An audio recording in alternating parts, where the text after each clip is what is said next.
भारत की राजधानी दिल्ली और दिल्ली के जंतर मंतर पर एक कौम इकट्ठा हुई है एक ठाकुर के खिलाफ। यहां मुझे सीधा ठाकुर इसीलिए बोलना पड़ रहा है क्योंकि बाकी पूरी मीडिया सामंतवाद का नाम लेकर राजपूत समाज को एक कटघरे में खड़ा कर रही है। कौन है वो ठाकुर? वो ठाकुर है ब्रजभूषण शरण सिंह। कौन है ब्रजभूषण शरण सिंह?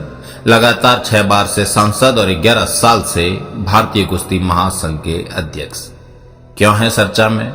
देश के 3 नामी पहलवानों ने इन पर यौन शोषण का आरोप लगाया है और कहा है कि ब्रजभूषण शरण सिंह ने अब तक 1000 से ज्यादा लड़कियों का यौन शोषण किया है।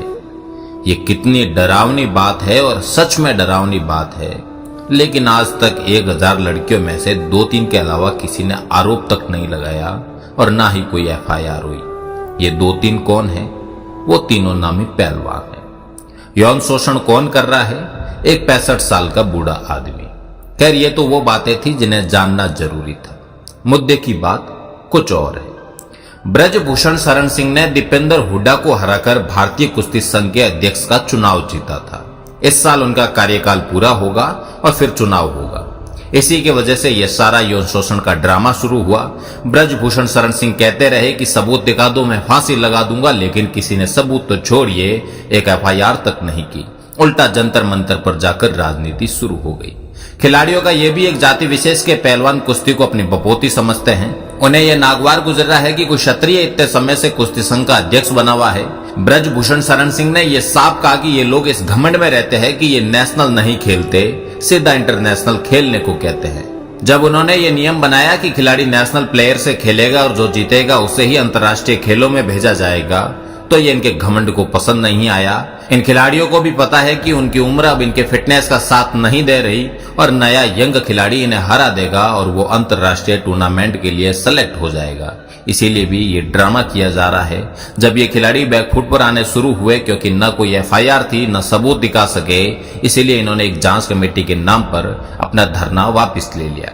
अब जब जांच कमेटी ने सारे आरोप निराधार पाए तो आखिर में ये विशेष जाति के पहलवानों ने अपनी खापों से अपील कर असली रंग दिखाना शुरू किया है।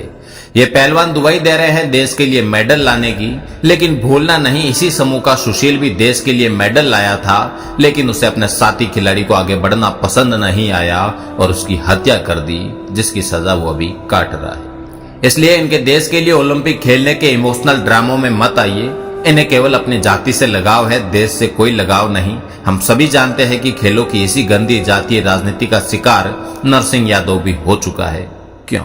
क्योंकि वो जाति विशेष में पैदा नहीं हुआ और इनका मानना है कुश्ती तो इनके जाति विशेष की बपोती है।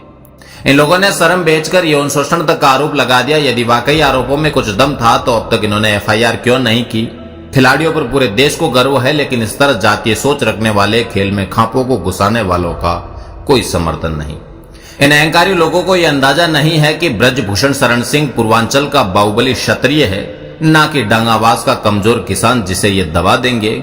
इस समय संपूर्ण राजपूत समाज के नेताओं और संगठनों की जिम्मेदारी बनती है कि ब्रजभूषण शरण सिंह का खुलकर समर्थन करे, क्योंकि ये लड़ाई व्यक्तिगत ना होकर जातिगत बन चुकी है।